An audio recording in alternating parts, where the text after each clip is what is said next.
To go on now and capture all the rest of the details for this client, we will go in and populate all the various fields. I can start with title,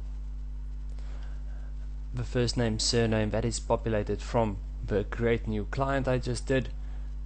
I can state whether this is a male or a female. I can select the marital status, single, separated.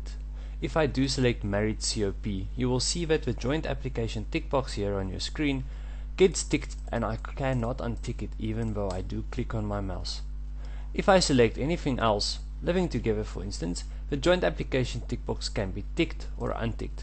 So even if someone is not married in community of property, I can take a joint application, but if they are married in community of property, the system will force you to take a joint application, as is the legal requirement. I can also select the ethnic group. Although the system does not really use this, it does get used in the NCR reports that we have to do, and hence it is an important field. I can also enter the number of dependents for the client, how many people depend on this client's income for a living. So if he has 2 kids, I can enter 2. Then I can go in and capture some contact details for the client. Capture work telephone number, cell phone number. Cell phone number, for instance, will be captured starting with a 3-digit area code, going to the rest of the number in the second field. You can also capture email address,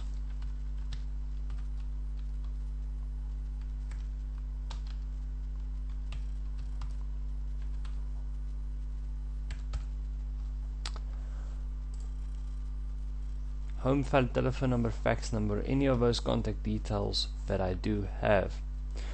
Then I can capture the address details of a client, 12 First Street. Capture the first line. I can also capture in the second line, although the second line is not a required field. Then you can see that from the third line down the address I cannot select even if I do try and click there. Again, you'll notice the ellipsis search prompt button. Here I have now the capacity to go and search for an address. I can search by the postal code, the suburb. So if I search for table to get my suburb of table view, it will find everything that starts with table. Now I want table view, and you can see it populates the rest of that address for you. So I can select table view, click OK, and you'll see it populates that address at the bottom. This is just one of the ways we try to ensure that data is accurately captured in providing the addresses as they come from the post office database. For the postal address, I can click here on copy physical address, and it will copy the physical address over to the postal address. I can also go through the same process of entering it manually if I need to.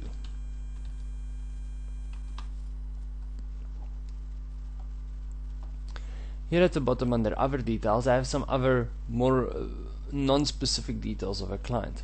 I have here a space to enter the debt help number for the consumer. When I have acquired this from the NCR debt help database, I will be able to enter that number. Magisterial district, so I can enter the district and the court. This guy would fall under the table view magisterial district, the magistrate court being Cape Town. I have here the internal reference number field I can capture as well. This field is meant for your own internal reference for the client. When the money gets paid over to you from -PDA, this is the reference that will get used to do that. Can select if the preferred way this client likes to receive communication, email or SMS. For this to work, we need to have an either email address or an SMS number entered at the top. Case number is for later when we do have a court case. So that is applicant personal details. From applicant personal details, I can then go on and capture applicant employment details. At the top you can see that there are a few tabs to select. The one I'm currently on is highlighted brown and has a little tick box in it. So I can click on applicant employment details, and this will give me the next section to capture. Here I have basically now to capture the name of the employer, Pick and Pay for instance. I can capture the address of the employer,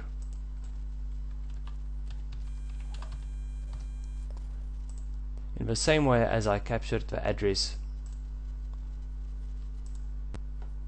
in the previous screen.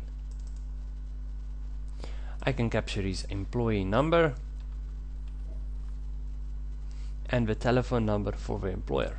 All handy details to have, as well as that the Form 16 has a requirement that this needs to be populated. Then as well, under employment details I can capture his increase month, which month does he receive an annual increase, if he does receive any at all, and also the percentage of that increase if there is any. Select the month in which he receives a bonus, if he does so. Then I can select the payday, the day that he gets paid of the month, as well as a special payday for December. Maybe he gets paid earlier in December, as is the case with most companies.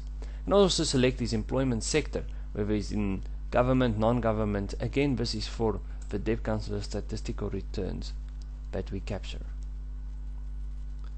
Next one I go on to then is bank details. Here I can go capture two bank accounts for the client. The first being his current bank account where his debit orders runs off.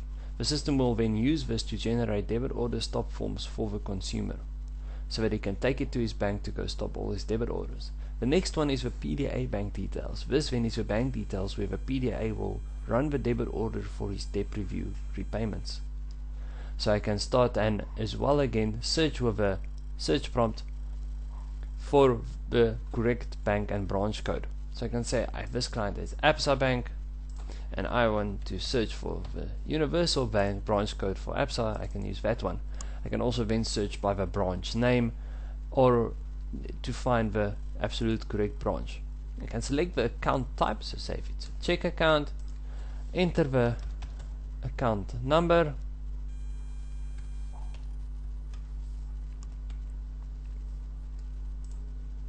enter the name of the account holder, and I can do then exactly the same at PDA bank details to load this consumer details again.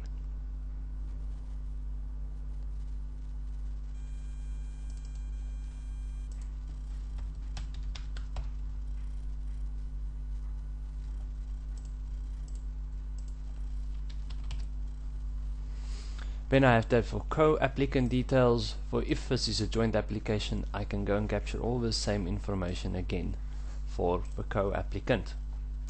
So now I have completed capturing all the info about this applicant.